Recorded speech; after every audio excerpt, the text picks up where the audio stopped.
Qu'est-ce qui t'intéressait dans le focusing? Je me suis dit: «Waouh, ça peut être, une super façon de découvrir, ce qu'il y a au fond de soi et trouver les réponses, à mes questions». Peut-être, la découverte de cet outil, pouvoir, me reconnecter, à mes parts. Ah bah, au départ, c'était par curiosité. Je me suis dit: «Oh, qu'est-ce que c'est que ce nom un peu bizarre?» Donc j'ai dit: «Ah, ça peut être intéressant, moi qui ai, des pas des problèmes, mais des difficultés à écouter mon corps». Le côté un petit peu désordonné des pensées, la difficulté à se concentrer. Au départ, c'était par curiosité professionnelle. Cette approche passe par le corps et la présence à soi, que je ne connaissais pas du tout. Je souhaitais avoir une pratique pour résoudre un problème que j'ai eu dans mon quotidien. Est-ce que tu vivais quelque chose qui était difficile? Là, moi, je suis arrivée avec, des problématiques, de l'instant. Mon corps parle parce que les gens doivent voir que mon corps se contracte, mais je n'arrive pas à parler. Depuis quelque temps, j'ai quand même des douleurs dans mon corps. Est-ce que tu te souviens qu'il se soit passé quelque chose durant la séance?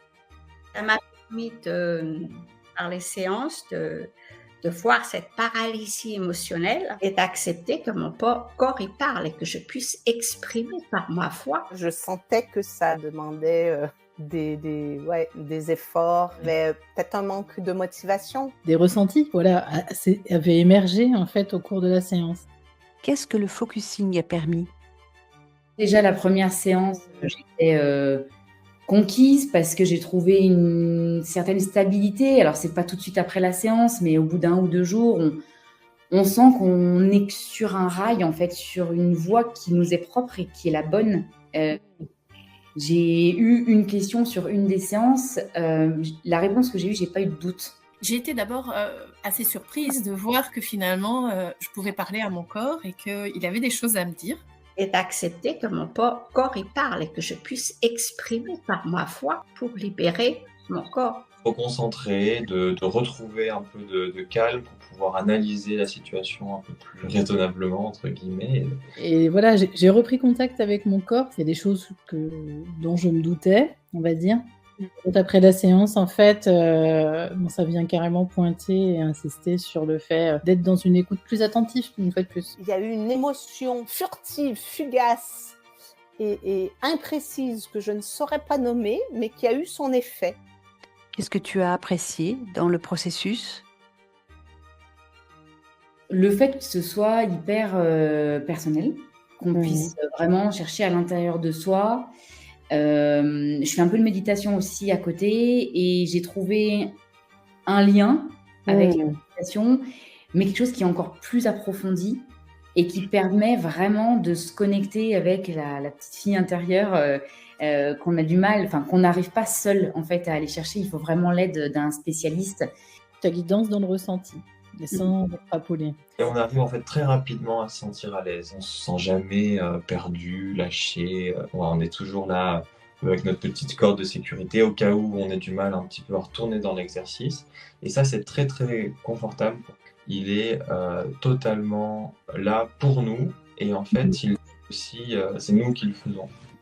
Moi, ce que j'ai vraiment apprécié, c'est cette douceur, cette bienveillance, cette reconnexion au corps, hein, dans un premier temps. Et vraiment, je me suis sentie en vraiment en sécurité dans un cocon. Ça permet aussi de pouvoir se libérer et revenir vraiment dans sa vulnérabilité. Tu relaxes, tu décompresses. Et là, il y a vraiment un lâcher prise. Tu permets à ton corps de lâcher prise et tu te permets. Je me permets de lâcher prise. Et c'est une belle expérience. Et puis, je trouve que c'est un cadeau. Tu vois, c'est un cadeau qu'on fait à notre corps. Aurais-tu un conseil que tu souhaiterais partager à quelqu'un qui hésiterait à faire l'expérience? J'ai envie de dire, je le conseillerais autant ma meilleure amie qu'à mon pire ennemi. Parce que ça peut vraiment être utile à tout le monde. Je pourrais en parler et dire c'est super, ça a été super pour moi. C'est vraiment, faut l'essayer au moins une fois, quoi. Il n'y a pas de jugement, c'est vraiment un accueil de soi.